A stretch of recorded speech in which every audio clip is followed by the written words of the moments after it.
Shortly before his passing in Parshas Vayechi, Yaakov Avinu gathers his sons together. He says, "Hey, Asfu, come together. V'yagid lachem, and I will tell you. I'm going to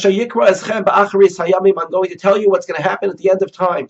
I'm going to tell you when Mashiach is going to come." And suddenly, God's presence, the nevuah, the prophecy that Yaakov was about to share with his sons, was gone. For some reason, Hashem did not want the Shvatim, the tribes, to know when Mashiach was going to come, and that's why we don't know to this day.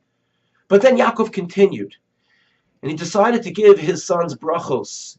He decided to give them blessings, things about them that only a parent would know, in order to help them live their lives and hopefully be successful and recognize the legacy that he was giving to them. And so he begins in order: Reuven, Shimon, Levi, and then Yehuda. And Rashi tells us something very interesting, that when it came to Yehuda, as soon as Yaakov said his name, Yehuda had moved back. He had moved further away from his father. If his father was about to die, he was on his deathbed, and his father was about to address him, why would Yehuda move back, move away from his father? He should have been close to his father. He should have wanted to be as close as possible. It could have been the last moments that he would ever see him again. So why did Yehuda move back? And Rashi explains to us as follows. Rashi says that Yehuda saw what Yaakov had said to Reuven, to Shimon, and Levi, that instead of giving them brachos, it seemed more of a rebuke to them. When it came to Reuven, Yaakov rebuked him on the fact that Reuven had made a mistake, in that after Rachel's death and Yaakov took his bed and placed it in the tent of Bilhah, Reuven stood up for the honor of his mother and took Yaakov's bed and placed it in the tent of his mother Leah. And though he stood up for the honor of his mother, he disrespected his father. And so Yaakov was very stern with Reuven. And in fact, we see that Yaakov took from Reuven the Melucha kingship and Kehuna priesthood. And Yaakov gives the reason as to why he does so. He says, Pachas kamayim al tosar. He says, you acted so quickly like water. When water starts to move, when water is on a slope, there's no stopping it. And then Yaakov turned to Shimon and Levi, and he said to them, look what you did. Look how you destroyed an entire city.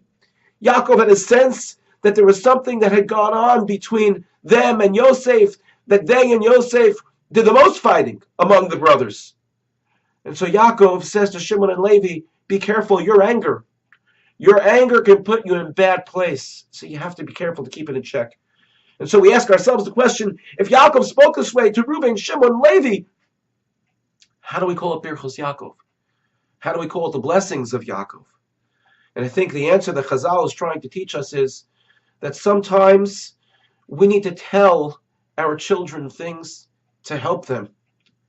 And if we don't tell them, they may go throughout life not knowing these things about them because it may be awkward for other people to tell them. And so other people will just avoid them. And a child could then turn inward and say, why are people avoiding me? Or maybe live throughout their life with a midah that is not a pleasant midah, with a bad trait, and not even realize the repercussions and the consequences to their actions.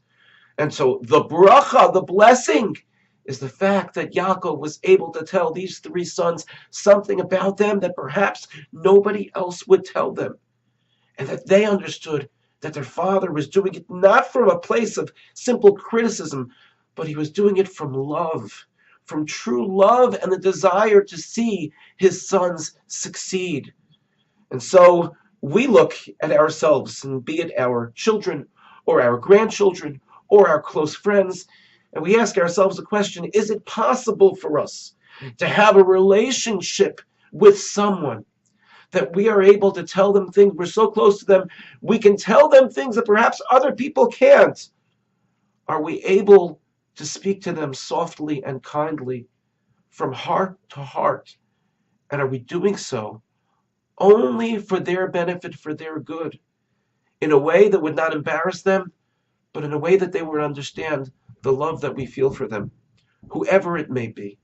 And the lesson of Yaakov is that the ability to do so is truly a bracha, truly a blessing. Not only is a bracha given by someone, but if the person who is receiving is humble enough, they view that as a bracha as well. Thank you for listening and have a good Shabbos.